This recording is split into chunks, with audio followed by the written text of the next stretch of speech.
Ayun mga kakosa, magandang araw po sa inyong lahat. Ngayon po ay meron po tayong kakalikutin na rice cooker. Ang problema po nito ay nahihilaw yung kanin pag nagluluto. So, share ko sa inyo kung ano ang mga posibleng sira kung bakit nahihilaw yung kanin. So mga kakosa, share ko sa inyo kung ano yung mga posibleng dahilan bakit nahihilaw yung mga kanin pag nagluluto kayo ng rice cooker. Meron tayong tatlo na dahilan kung bakit hilaw yung kanin na niluluto natin. Una po ay buksan nyo ito. Ang unang basic dito ay yung kaldero. Ito. Yan. Bakit nahihilaw? Ay dahil po dito. Yung iba, pag nabagsak nyo yung kaldero na hulog nyo, ay tawag nito, yung hindi maganda yung pagkabilog na niya. Kung mga lumubog yung kung saang party dyan. Kaya dito.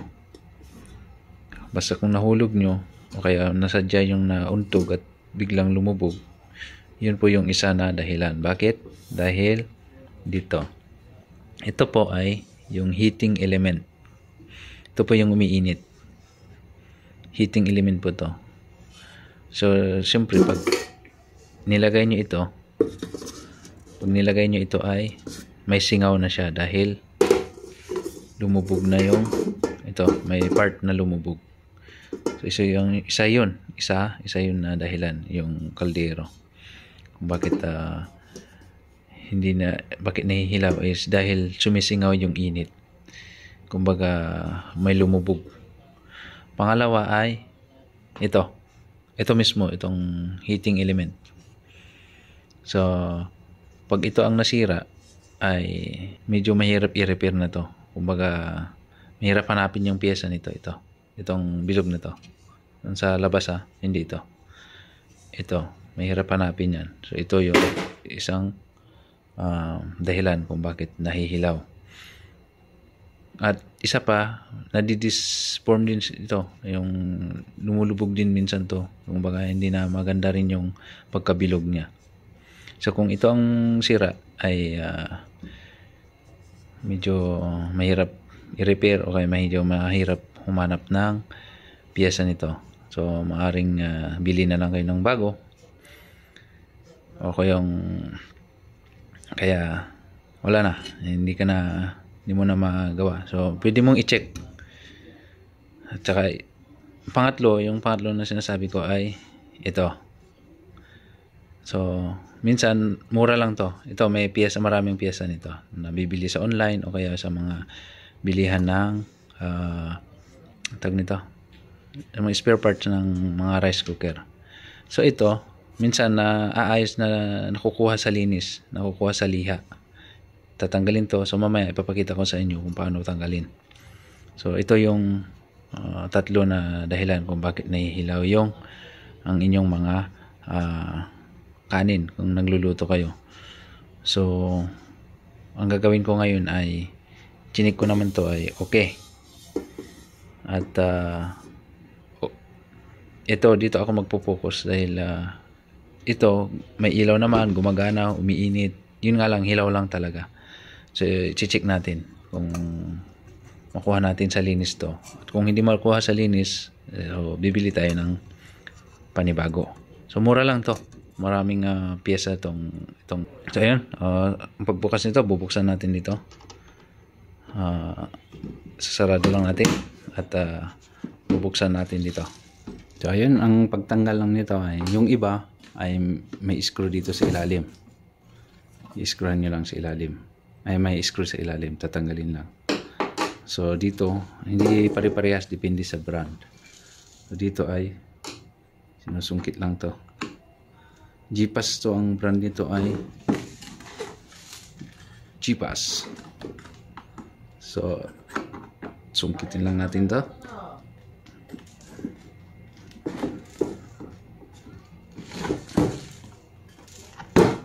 Yun.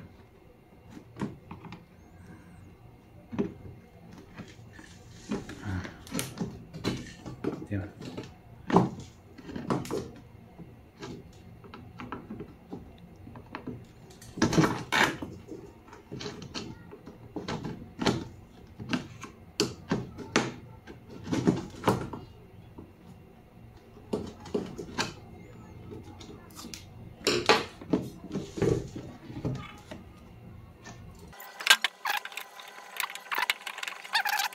So, yun.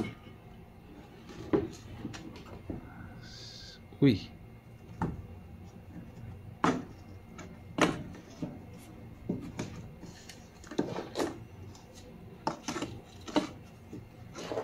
So, ang gagawin natin ay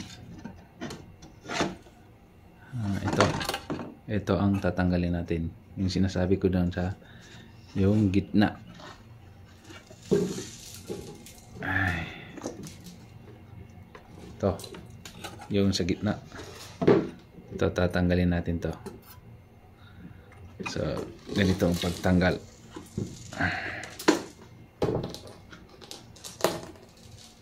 So, pagtanggal niyan ay madali lang. Ipitin nyo lang to. Meron kayong guide dyan. May mga lock lang yan. Yun. Tapos, yung mga sa gilid niya, makikita nyo yun. Yung lock niya yun para hindi malaglag. So, yan. Tapos yun sa balit, 4 yan. Isa sa taas, 3 sa gilid. Ayan sa baba.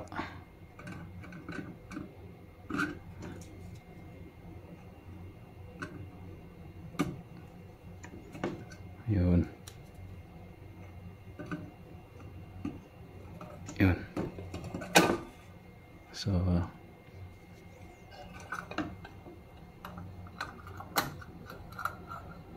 yun.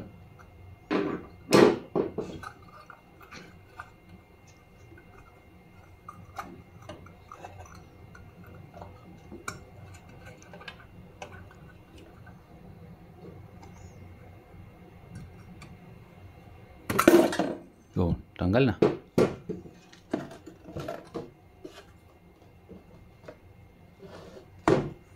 Yan. Kung nakita nyo, madumi. So, lihain natin. Makuha pa sa liha. So, meron ako ditong liha. Lilihain natin. So, tanggalin na muna natin yung itong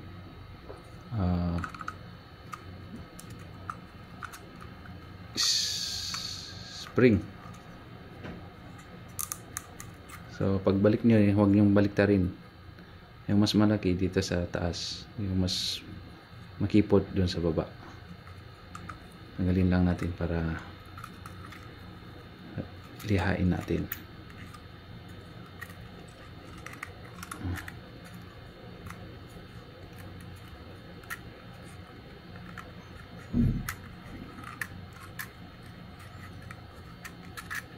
Yun. So, unahin natin tong lihain.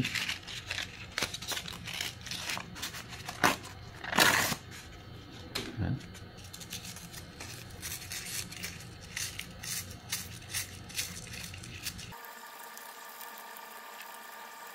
Yun. So, next, ito.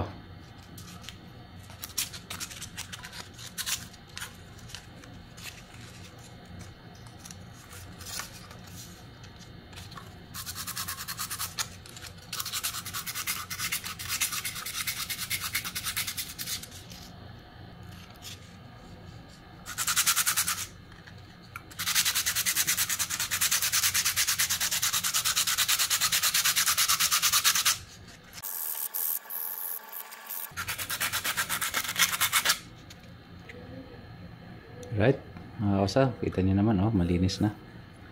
So, ito. So, pwede na nating ibalik. Oh. at masubukan. So kung hindi pa rin uubra, bili na kayo ng ganito at papalitan nyo na.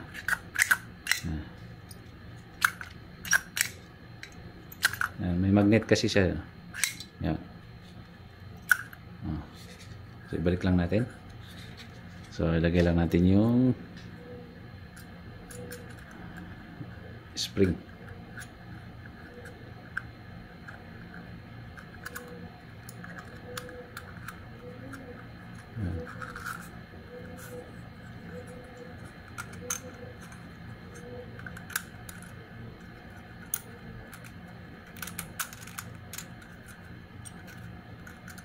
Yan. So ganoon lang, balik lang natin ulit.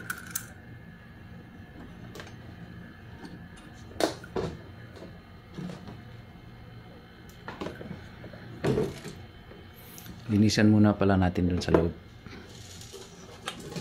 Yun.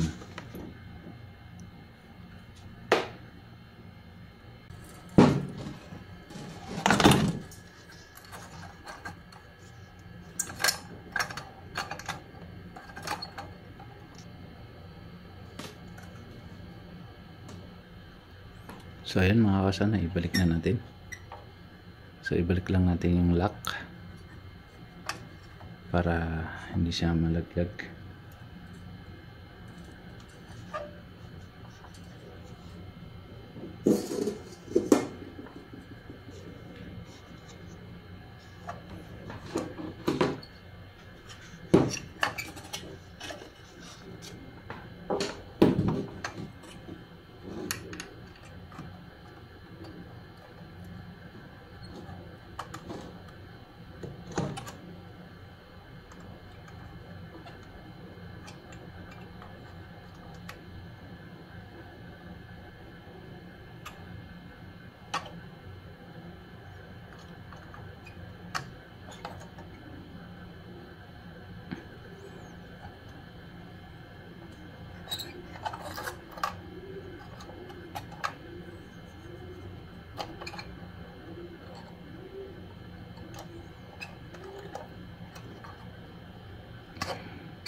So ayun, naibalik na natin.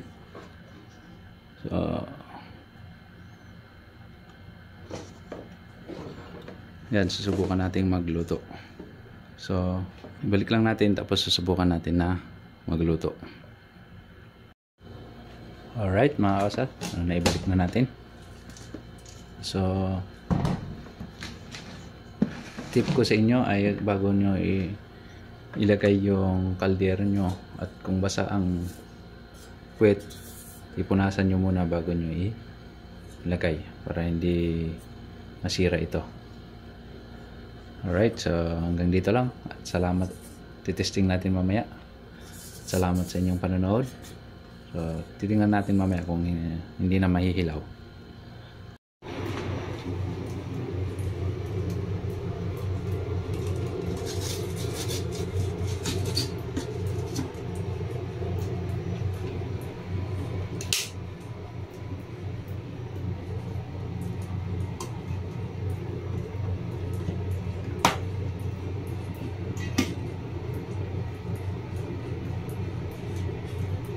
One eternity later.